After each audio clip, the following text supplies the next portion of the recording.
Un élu de Dieu est une personne ou un peuple qu'il s'est choisi d'avance pour l'associer de façon étroite à son plan ou son projet éternel de salut de l'humanité. Malheureusement, la plupart des élus ou appelés de Dieu s'ignorent parce qu'ils ne savent pas interpréter les signaux vocaux de Dieu, leur révélant leur statut privilégié. À l'issue de cette vidéo, vous comprendrez plus clairement votre vocation ou appel et vous serez apte plus que jamais à le concrétiser. Soyez les bienvenus à l'Académie des Rois. Dans quelques instants, je vous révèle 6 rêves indiquant que vous êtes un élu ou un appelé de Dieu. Mais avant, je tiens à préciser que cette vidéo-ci constitue en réalité la deuxième partie d'une autre vidéo sur le même sujet, intitulé 12 rêves indiquant que vous êtes un élu de Dieu, que nous vous recommandons très vivement et dont le lien se trouve en description. Quels sont les 6 rêves qui indiquent que vous êtes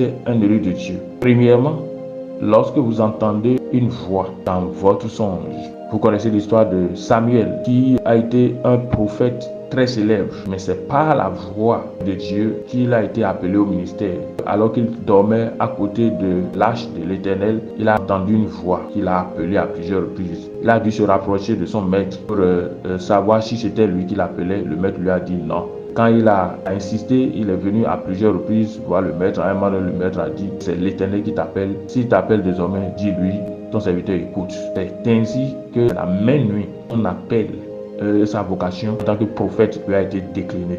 Donc, si vous entendez une voix, faites attention au message transmis. Il n'est pas exclu que cette voix-là vous appelle au ministère, comme c'était le cas avec Samuel, 1 Samuel 3, versets 4 à 10. Lorsque vous prenez aussi l'histoire de Paul, vous allez vous rendre compte que Paul aussi avait été appelé au ministère par une voix. Il allait à Damas, quand il est tombé par terre, il entendit une voix qui lui dit « Saul, Saul, pourquoi me persécutes-tu » Et la conversation s'est poursuivie. De toutes les façons, c'est suite à cette voix-ci que l'apôtre Paul a embrassé ce ministère gigantesque que vous connaissez tous aujourd'hui. Le deuxième songe ou rêve qui indique que vous êtes un élu de Dieu, c'est lorsque vous voyez l'échelle, notamment lorsque vous voyez en train de monter l'échelle. Vous connaissez l'histoire de Jacob qui, après avoir pris la bénédiction qui devait au naturel revenir à son grand frère, il a commencé par fuir pour s'échapper. C'est ainsi qu'il s'est endormi quelque part en posant sa tête sur une pierre. Le ciel s'est ouvert. Il a vu l'Ancien des Jours assis au-dessus d'une échelle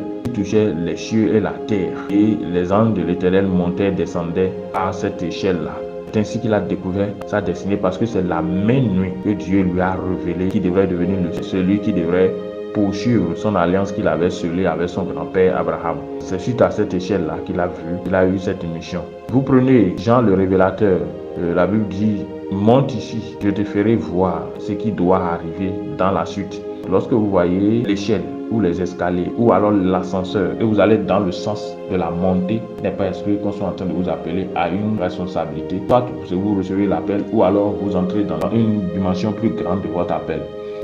L'histoire de Jacob, vous allez trouver ça dans le Genèse 28, versets 11 à 22. L'histoire de Jean le révélateur dans le livre de Apocalypse 4, notamment au verset 1.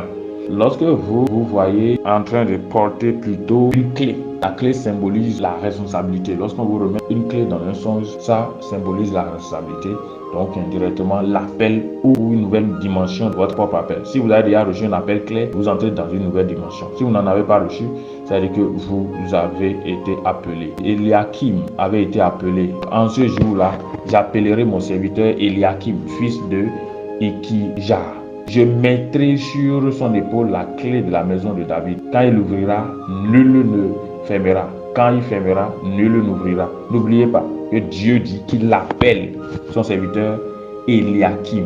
Et il lui a remis quoi? Une clé. Si vous recevez une clé, il n'est pas exclu que vous soyez appelé alors au ministère. Toujours par rapport aux clés, vous avez l'histoire de Pierre. Je te donnerai la clé du royaume des cieux. Ce que tu liras sur la terre est lié dans les cieux et ce que tu délieras sur la terre sera délié dans les cieux. L'histoire de Eliakim, c'est Ésaïe 22, versets 21 à 23. L'histoire de Pierre, c'est Matthieu 16, versets 18 à 19. L'épée. Lorsque vous avez l'épée, ça peut être un appel aussi au ministère. Parce que la Bible dit, prenez aussi le casque du salut et l'épée de l'esprit qui est la parole de Dieu. Quand vous recevez l'épée, c'est comme si vous recevez la Bible, puisque l'épée est le symbole de la parole. C'est comme si on vous remettait la Bible. On l'a déjà vu dans la première partie. Éphésiens 6, verset 17. L'épée aussi peut être un appel à un ministère de délivrance, de combat et autres. Puisque vous êtes le soldat de Christ, ça veut dire que vous êtes recruté dans l'armée de Christ. Ézéchiel 21, verset 15 nous dit « L'épée est aiguisée pour le massacre ». Donc, lorsque vous voyez l'épée dans votre sommeil, surtout lorsque ça vous intéresse et que c'est à vous qu'on remet ça, il n'est pas exclu que vous soyez appelé au ministère pour prêcher la parole ou alors pour devenir un véritable soldat de Christ. La croix, lorsque vous voyez la croix dans vos songes, et Jésus est en train de vous appeler à le suivre. Écoutons plutôt ceci. Alors Jésus dit à ses disciples, si quelqu'un veut venir après moi, qu'il renonce à lui-même et qu'il se charge de sa propre croix et qu'il me suive. Matthieu 16, verset 24. Vérifiez aussi Matthieu 10, verset 38. Ça va vous aider à comprendre le lien entre le discipulat à Jésus et la croix. Quand on vous remet la croix dans le songe, Jésus est en train de te dire de le suivre. Le 6e point, c'est lorsque tu vois Jésus lui-même dans une vision. C'est le cas avec l'apôtre Paul dans le acte 9. Il avait entendu la voix d'accord, mais il avait au même moment eu une vision de Jésus-Christ. Acte 9. Jean le révélateur aussi a une vision de Jésus, quand bien même d'aucuns parlent de la vision de l'ange. Ça, c'est un autre débat. Donc, Jean le révélateur a une vision de Jésus dans le Apocalypse 1. Appel. Il n'est pas question de voir tous les songes avant de dire que vous êtes appelé. Non. Si vous voyez un ou plusieurs songes, cela peut établir déjà votre appel, votre vocation. Il est aussi important de tenir compte du contexte. Ne manque pas de tenir compte du contexte. Le dernier point qui est quand même d'une importance super capitale pour nous, c'est que nous vous appelons à la prudence un examen de tout esprit. Parce qu'il y a des esprits qui peuvent se déguiser en des anges de lumière. Donc, le fait de voir une image de Jésus ne veut pas dire que c'est nécessairement Jésus. Satan peut se cacher derrière. Ou tout autre symbole que vous avez là, il faut que vous puissiez avoir du discernement et que vous examiniez ça à la lumière de la parole de Dieu.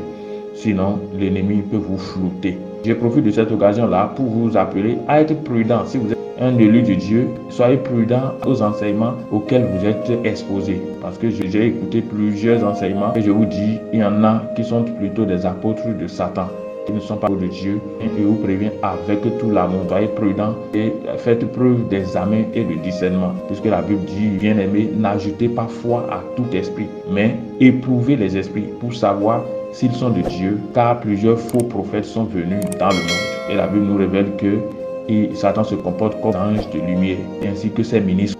1 Jean 4, verset 1 et 2 Corinthiens 11, verset 13 à 14. Donc, soyez prudents, examinez vos visions pour voir si ça vient de Dieu à la lumière de la parole. De la même manière, les enseignements que vous aurez en tant qu'élu, soyez vraiment prudents et examinez ça à la lumière de la parole de Dieu. Vous êtes tous simplement bénis. Seigneur, je prie pour tes enfants, je demande que les écailles tombent des yeux de cet enfant chéri, que les écailles tombent de ses yeux, que les écailles tombent de ses yeux et qu'il ait la révélation de qui il est vraiment. Au nom de puissant Dieu, donne-lui d'entrer dans sa terre promise, donne-lui d'entrer dans la phase pratique. Au nom de Jésus, nous en prions. Amen, amen et amen.